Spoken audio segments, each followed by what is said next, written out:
Just for anybody who happens to be watching this on YouTube, this is Michael Dane doing a presentation on how to ruin your email marketing. If you would like, to visit us at CBP, we'll have the link in the description. And with that, for anybody who happens to be watching this on YouTube, this is okay. Sorry about the reverb there. All right, go ahead, Michael, take it away. Thanks, Valerie. Yeah, 7 ways to ruin your email marketing and how to avoid them. That's really the important part. I left that off the title slide, but we really don't want to ruin our email marketing, but these are the kind of things that I tend to see over and over that people do to kind of mess up their email marketing.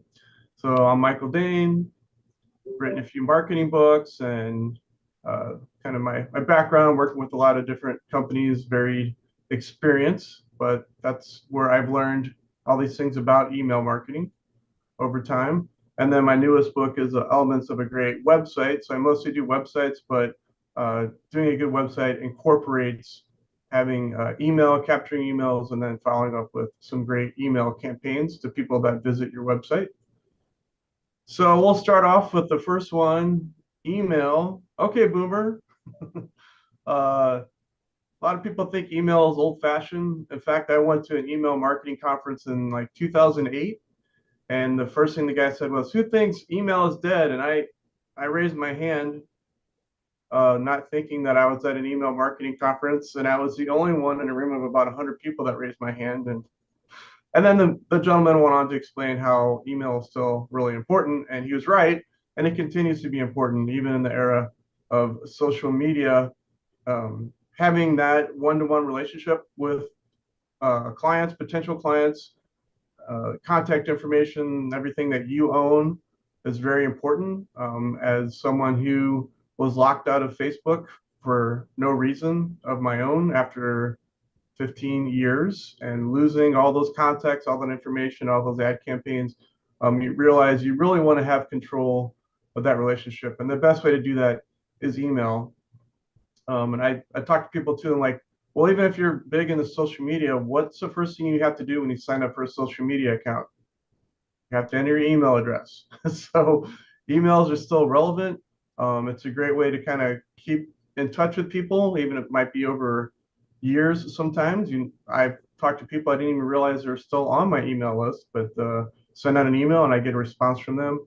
And a lot of people too, especially if you send out a newsletter, they might not even read it, but a lot of times they'll keep them or they'll archive them and they'll go back and look for you later. So email is still really relevant. And I mentioned this on occasion. For every $1 marketers spend on email marketing, they tend to receive $42 in return, which if you compare that to other forms of marketing, that's an excellent return. If you're talking about spending money on like Google ads, you're doing great if you get like a $6 or $7 return on every dollar you spend. So email marketing is definitely more effective. Okay. Next one, double XL. This is a very large cat. He looks friendly, and his food bowl is full. But what I'm referring to here is nice. This is the most common mistake I see. People blow up their email design by putting a picture that's too large in the email. So not only does the picture tend to get cut off, but it also messes up the formatting for the whole rest of the email. All your paragraphs and things tend to get cut off. So this is going to be a little bit smaller, but you can see, this is a nice, happy guy on the beach here. But the picture is too large, so it's getting cut off on the edge. And it also affects the copy here. Like this is supposed to be centered, but it's over to the right. This box is cut off. So this is in MailChimp, which I think is the best email platform for most people, especially small businesses. But you can see the image is 1600 by 1200, which is way too big. So what happens is people they have a picture, they put it in, they don't realize if it's too big, this is the kind of thing that's going to happen. Again, I see this all the time. It's probably the #1 mistake that I see. And there's even a warning from MailChimp saying, aim for 800 pixels wide. And so anytime I put an image in MailChimp, the largest I'll let it be is 800 pixels wide. And you're like, well, how do I fix that? This is the size picture I have of my cat. Well, you can put it in there, and then you're going to click on the edit button, and then you can resize it just make sure it's 800 pixels wide. Height doesn't matter. It's just that it has to be 800 pixels wide. And the reason is emails still look like and function like websites from the 90s. I don't know why they're so out of date. The problem is everything breaks in email. Every little thing you do can mess it up. And part of it is because people are using different email platforms, they're using different browsers, they're using different email services, maybe Gmail, maybe Outlook, and all those things have a different way of presenting the email when it comes in. So we kind of have to simplify the layout and everything of the email, because when we start getting complicated, I have people ask me, can I put videos in there all the time? No, you can't. You just really have to simplify the way you do an email. And what the video thing, there's a caveat. There are some services out there that can get a video to work, but I will tell you it does not work for everybody that gets an email because it's just not possible. All right, better call to action. So what's the purpose of even sending an email? Just like I talked about people with their website, what do you want people to do? And it's the same thing in an email. People just send out an email like, well, I got some ideas. Let me just send it to everybody. Well, you should have something in mind that you want people to do when they get your email. So we have, and I know it's going to look small, but this is like a full email I have sent for one of my clients, Michael Ashley, who's an author. And you Hang can, on. there's this purple box down here. That's the main call to action. And so within this email, there's different sections. And he's talking about these latest books he's put out. I said, but for these, we have just, it's a hyperlink. Yeah, you can pre-order that book now. All right. And those are kind of, it is a call to action, but the main one is to work with Michael, this purple one down here. Or actually, so get your consultation now. Work with Michael to tell your story. So this is the main thing we want to do. Like, it's great if they pre-order the book, but the main way Michael makes money is to get that consultation. So he's actually writing a book for those people. So this is our main call to action. So a lot of times people don't have that main call to action in mind, or they've got a bunch of call to actions in their email. And it's like, well, it's okay. We'll make those hyperlinks, but this main one really needs to stand out. Which leads into the next one. There's too many buttons. We've got too many call to actions, and they're all so important. They're all buttons. So this one, I don't even remember what company this was. And it's a beautifully designed email. They did a great job with their email. But which of these is most important? 1, 2, 3, 4. They're telling me these are of all equal importance. And I've got to figure it out. They're not gonna tell me which one's the most important call to action for the email. That's up to me to figure out. That's not what you want to do. You need to tell clients, potential clients, what to do, what's most important. Now, maybe they'll say no, or I don't want this, or they're get out of here. But at least you're telling them, this is what I want you to do. And again, comparing that to Michael's email, which we could have, 5, 6 buttons in here as well, but those other things become links, so they don't compete as much for attention, and we've got that main call to action at the bottom. All right, sorry, my computer's a little happy with those slide changes. Okay, the other error people make, they email the website. So we don't want to email people our whole website. We want to just give them a little tease to get them to click on that call to action button, right? So we don't want to mail them the website. We don't want to mail them the kitchen sink. So here's an example. I used to get this every week from La Habra High School. Again, besides the fact it's not a great marketing message because there's so much going on, how much work are people putting into these emails every week? I mean, you could probably have a full-time person just making this email.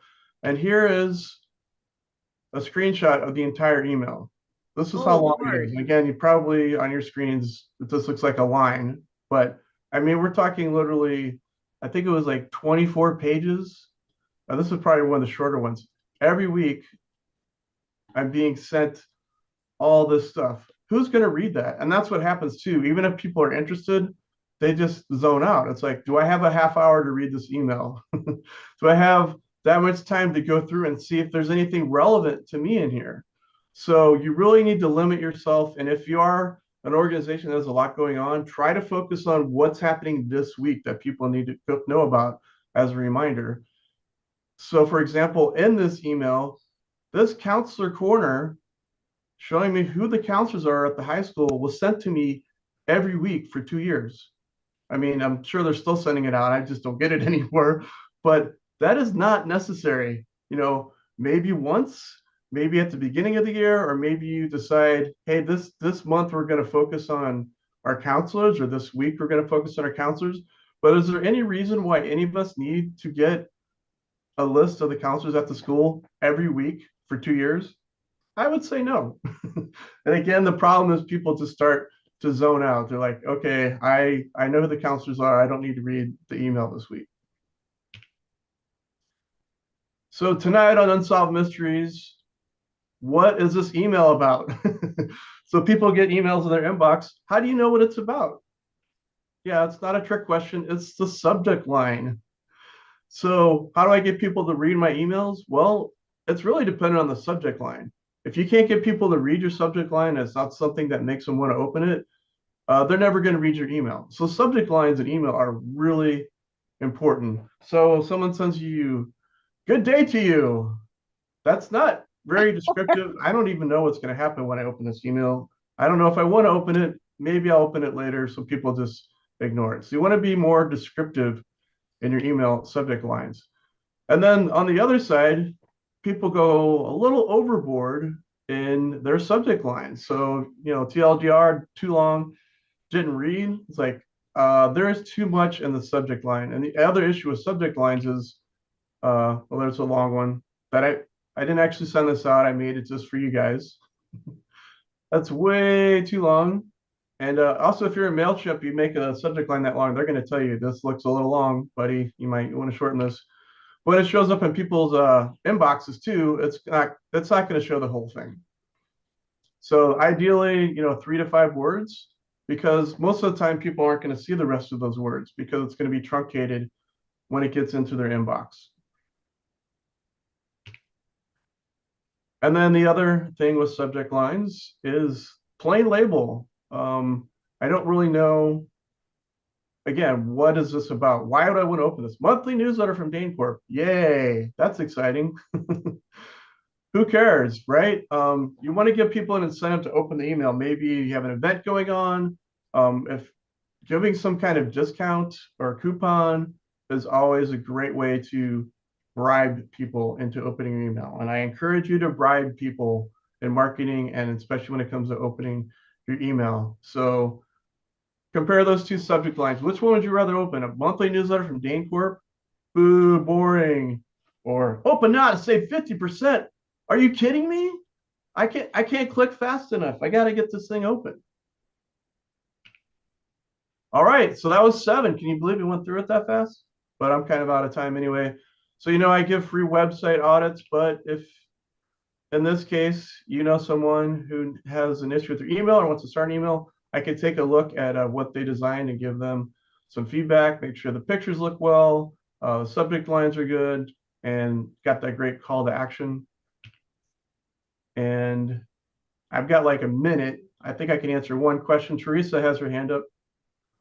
Yeah, I was wondering what you consider a good open rate for a newsletter. It depends on your list. It depends on your industry. Like percentage wise. Yeah, percentage wise. I mean, again, it's going to be different depending on your industry, and you can actually look that up. Like for my industry, and MailChimp will do that for you too. You can tell them your industry, and it'll tell you how you compare to other people in your industry. When you send it, where you got your list from is really important. If you bought a list, which you shouldn't do, it's usually horrible. But if you're even 15 to 20% open rate, you're doing very well. You think about it, every 1 in 5 or 6 people's opening your email. That's pretty good. I see people way higher, and I see people way lower. But again, take it with a grain of salt. It depends on your industry and where you got your list from. I wanted to say quick, I think I'm glad to hear you say this because it was just something I kind of hoped, is my subject line is super important, and I try to Yeah. make it really cryptic and like they're going to want to open it. So I use like, very little words, and I try to make it something poppy that it's gonna get their interest. But want to hear my open rate? Sure. It's 35%. Yeah, that's great. Sometimes a Wonderful. little more. I think it's the subject line. I Yeah. think I'm glad to hear you say that. I think that people really do respond to like something really, I don't know, kind of cryptic but poppy. I think that was probably maybe that's why. Yeah, I always read yours, Teresa. Thank you. I want to see what you're doing too. So, okay, Nancy, real quick, and then we got to get going. Actually, before Nancy goes, hang on, I'm gonna just pop in real quick here. I want to go ahead and stop the live stream, but for anybody who happens to watch this, if you'd like to join us at CBP, where you can ask questions and learn more about this networking group that meets on a weekly basis, there will be